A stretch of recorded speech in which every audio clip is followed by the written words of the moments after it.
So many photographers make this mistake when it comes to creating their Orton effect glows in Photoshop.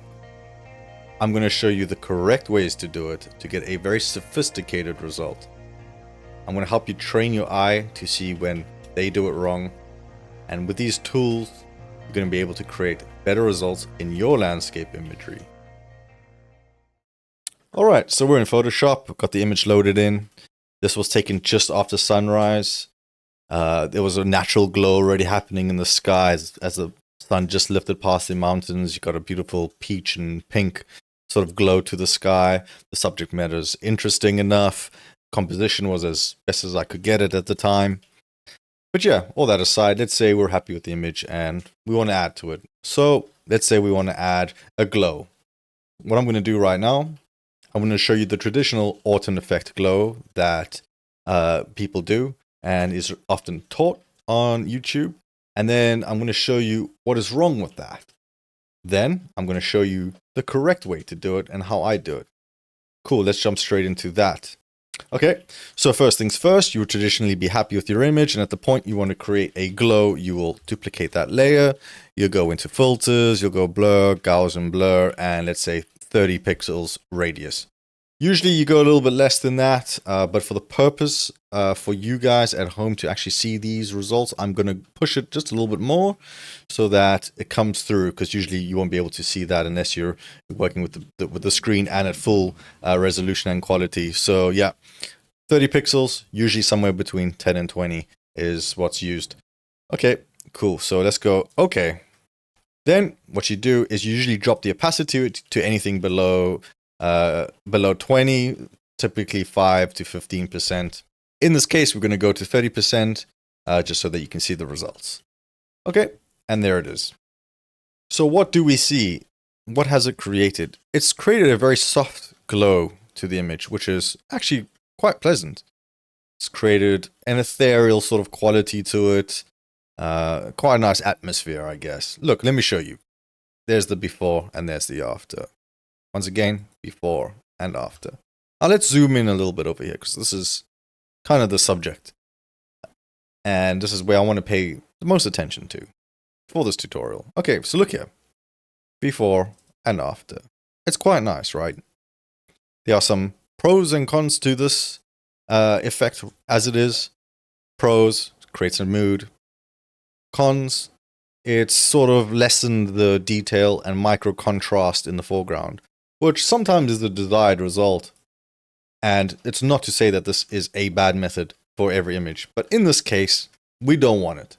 And you'll definitely see where I'm coming from once I show you the best way to do this. So what is wrong with this method? Well, it's being applied everywhere.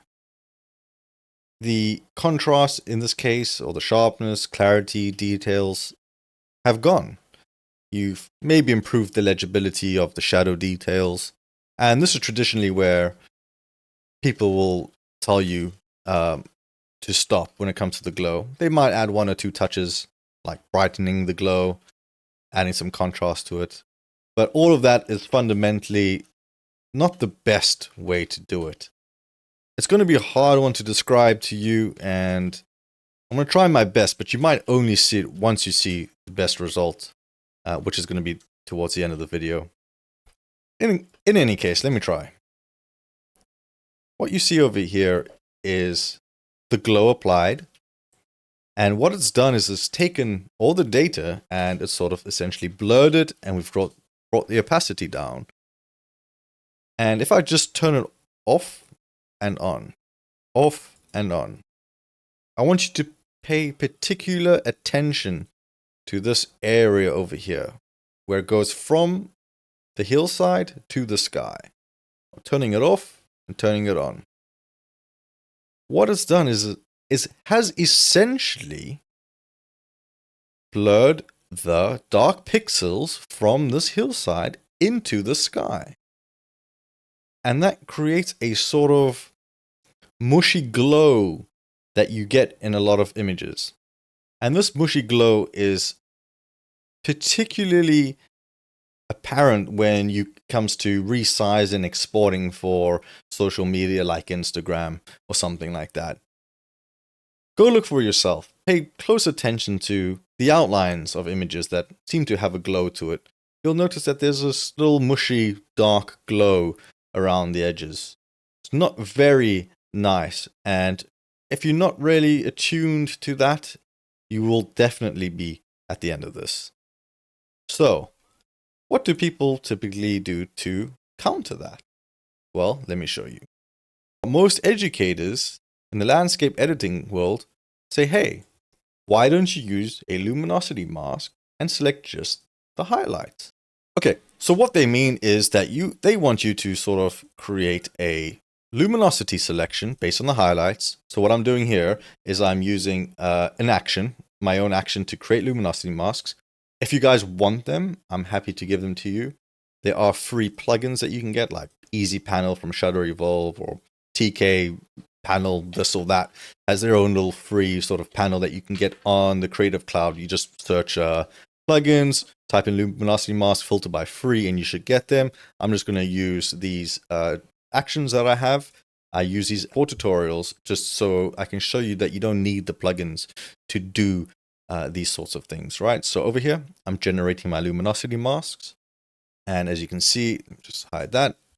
You got the range of masks over here. So from highlights to midtones to darks. All I'm going to do over here is I'm going to select lights, select that and create a mask on this layer, right? And this is my glow layer. However, I haven't created the glow just yet. So I'm going to redo the exact same glow I just did earlier, and boom, that's what it looks like. So now essentially have a very accurate selection of this mask, which I need to invert, by the way. As you can see, this has selected just the highlights. Okay, cool. So now we say, hey, we're going to apply the glow to just the sky and just these areas over here. And obviously the sea and all the rest of it. We're not paying attention to that just yet. So now, has that solved the issue? Because we have deselected, essentially, this hillside, because it is dark, so it is not selected. Well, not really. As you can see at 100%, there is still this dark glow. And at 100%, you can see exactly what I was talking about earlier. Okay, so we reduce it to 30%. Guess what? It's still there. Turning it on and off, you can see it, right? Exactly. And just remember that anything that you can see in a 40 megapixel image, when you reduce it down, depending on your sizing algorithm, which I will talk about in depth in future, this effect is enhanced. Trust me, go have a look at landscape photographers on Instagram and you will see this problem. So there we go. So what has that done? Well, it's done something nice, what we've done in this glow of this particular mask. We've added the glow to certain areas, right, where we want, i.e. in the highlights in the grass where the light was just catching. Cool. And we've added it to the sky, which we liked earlier, right? But it's still creating the mush. So what is the solution? Well, guess what? It's really simple. All you have to do is create a pixel selection and a pixel layer of that selection and blur that layer. Because what the issue is over here, and it's 100%, let me take it back once again, is that you're blurring everything, regardless of this mask. Is that you're blurring the darkened layers, the darkened pixels, sorry.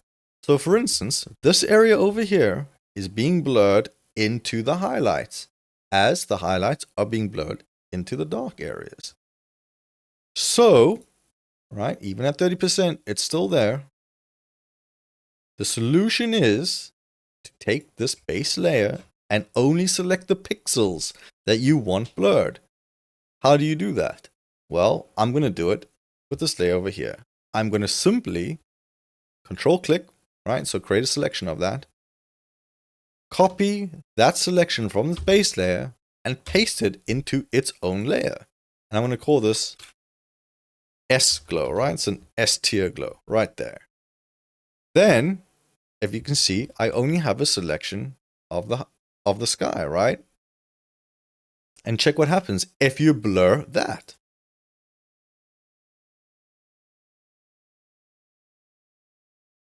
And boom, I don't know if you can see it. Let me zoom in. At 100%, right? You don't have that mushy, dark, outlined glow. Because you haven't selected the dark pixels to blur. If you contrast that with a 100% view of this layer, you can see it's a world of difference. Not only is it a world of difference, it's added quite a nice quality and effect that a lot of landscape photographers do actually spend a lot of time trying to create, which is the sort of edge glow, as though the sun was catching the edges.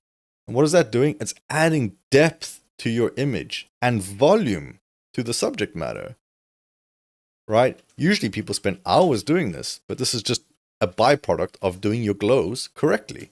It really is as simple as that. I hope you enjoyed it. I do have a lot more tips and tricks on different types of glows you can create, not just the ones that I just showed you today, and also various ways of applying them in different methods. Hey, like sometimes you want to just apply them to the midtones. Sometimes you want to increase the legibility of the shadows, so you may want to apply them there. But nonetheless, I hope that you learn something from this. And it is a key to remember when doing your effects. Sometimes your effects are applied to all the pixels and that you don't want them to. And sometimes you want to have just a certain layer with just that pixel selection so that doesn't get muddied with any other pixels. By the way, if you did learn and you are through this far, don't tell anyone about this method, right? This is for you.